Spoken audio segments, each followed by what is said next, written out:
Oh hi, Taryn from Elegant Upgrades here, and it's been a hot minute. So this is what I'm currently working on. It is a super blended table. So I figured if it's not too loud in here, we can do the first coat on this leg. This leg only has one coat here. You can tell it's a little bit splotchy, but we're just getting the paint on and mapped out. And then these two legs here and here both have their second coats on. So we'll do this leg, and then if I can get it done fast enough, we can start on that leg. And then I can have the bottom of this done. The top will do something fun on it too, but that will be for a different time. Okay, so this is the first coat, and some of these guys here were missing. They're little like rosettes. So I have one being cast right there, but it's fine to put the first coat on without it because I can just go over it on the second coat and make sure it's fully covered. It's just getting done in black. So I've got black, purple, blue, green, and like a creamy yellow white color. And that's the fade that we're doing. So I have a different brush for every color, and then also an extra brush for blending out if I need to, and then obviously a dry rag to go. I'm starting with the table upside down for the first coat, just so that I can make sure I get everywhere that I need to because it's so curvy. And then once I'm finished with this coat, I will flip it right side up and do the second coat with it upright.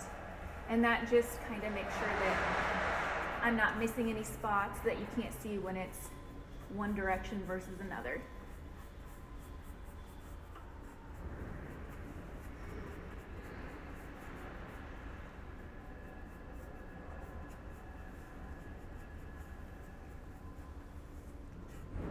And then when you are putting your colors in, you want them to go actually further up than where you want them to end because you need a faded radius. So I know I want the black to end sooner than that, but I go a little further so that I can get it blended into the purple.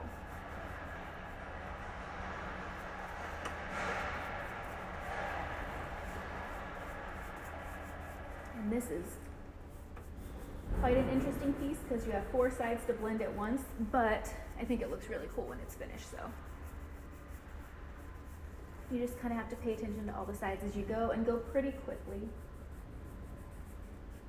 And then I use each brush to kind of blend back and forth. I'm not worried about mixing my paint so much, except for the light color. I do make sure I don't mix anything into my light color because it will completely change the color of that one. So.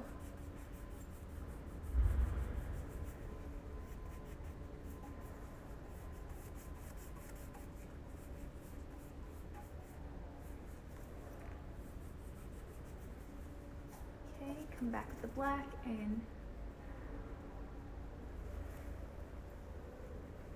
very lightly do that. And then I chose the dark blue to be my easy transition color. And that means that I'm not trying to do any transitions on hard parts of the table. So like here would be really hard to blend. So I know that during this part and this part, it's all going to be the blue color. So I don't have to worry about blending there. And I kind of just know that I'm gonna do that to begin with. So anywhere that I think is gonna be a tricky part to blend over or paint over, I make sure that that's just one solid color. And then I don't have to worry about it.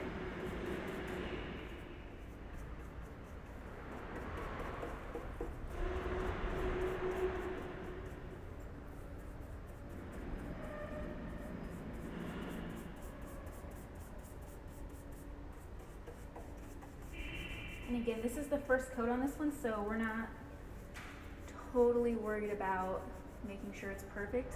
We're just kind of getting an idea. I mean, I already have my idea because I've already done this, but this is what happened on the first few legs.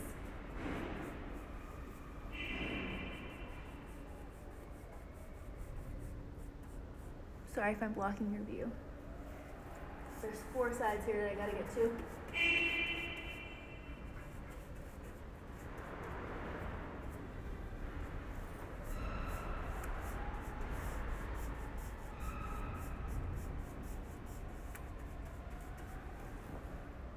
Okay, so now the blue and purple are blended together, and then I can go back into the blue and come up this leg here. And again, I'm not worried about this being blended in because it's just the solid blue.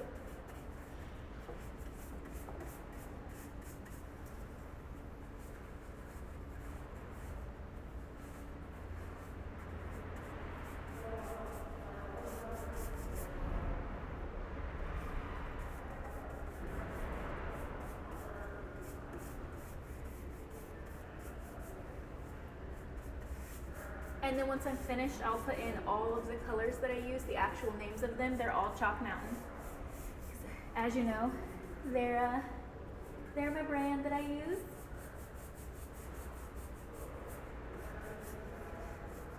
So I'll put all the numbers and the names of the paints in the description as soon as I finish my tasks here.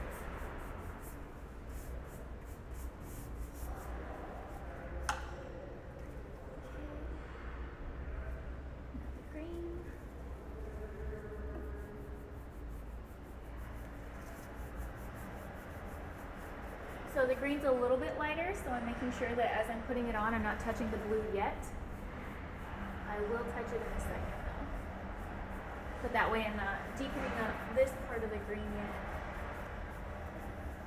until I have it its pure state there, and then I can start mixing it in with the blue and dirtying up the brush a bit.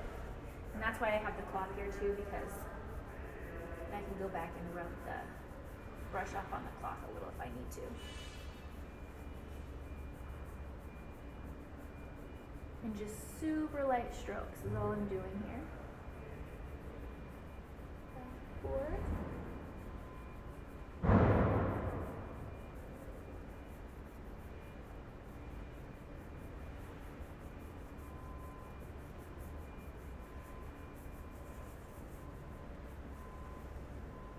So yeah, take my rag a little, just kind of blot off the extra blue that I got on there, and then I can re-dip the green some and clean that up there.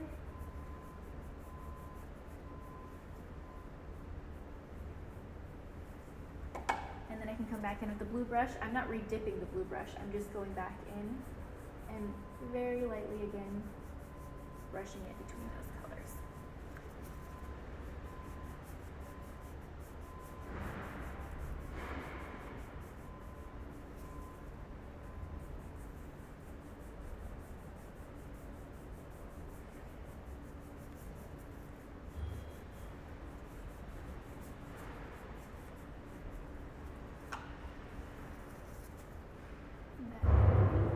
Again, you could use the blank brush for this, but I'm not too terribly worried about it because, again, it's my first coat. So, okay, so now is the color that I don't want to get contaminated with my other colors. So, this one I make sure I'm not touching anything, any other colors with this brush, and then I will definitely use the blank brush to blend these two together, and then the green. So I start with the green brush once I get this on, and then I'll use the blending brush that I have out.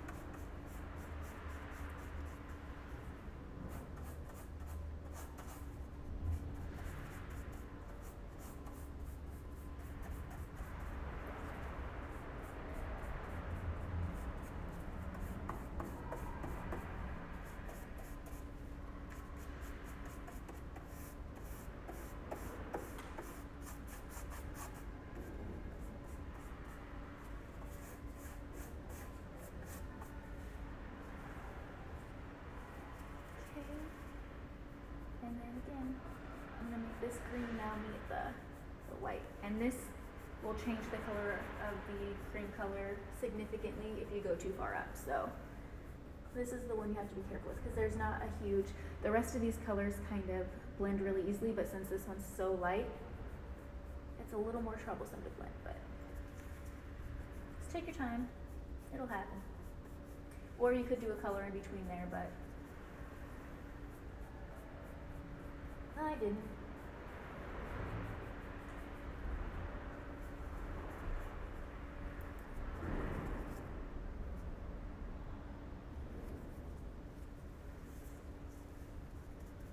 Okay, So now I take, this is mostly clean. I've just mostly been using on this, and then I'm doing like the lightest of strokes to get it blended together.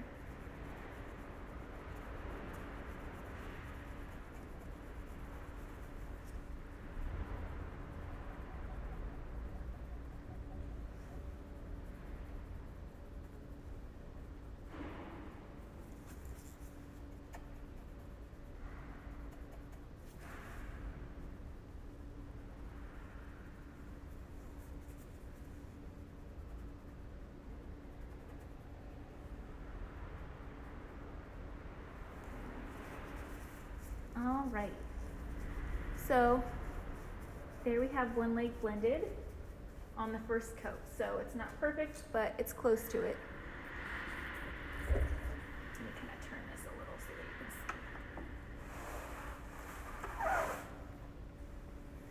can see. There you go. So yeah, we've got our black into purple, into blue, into green, into the creamy yellow.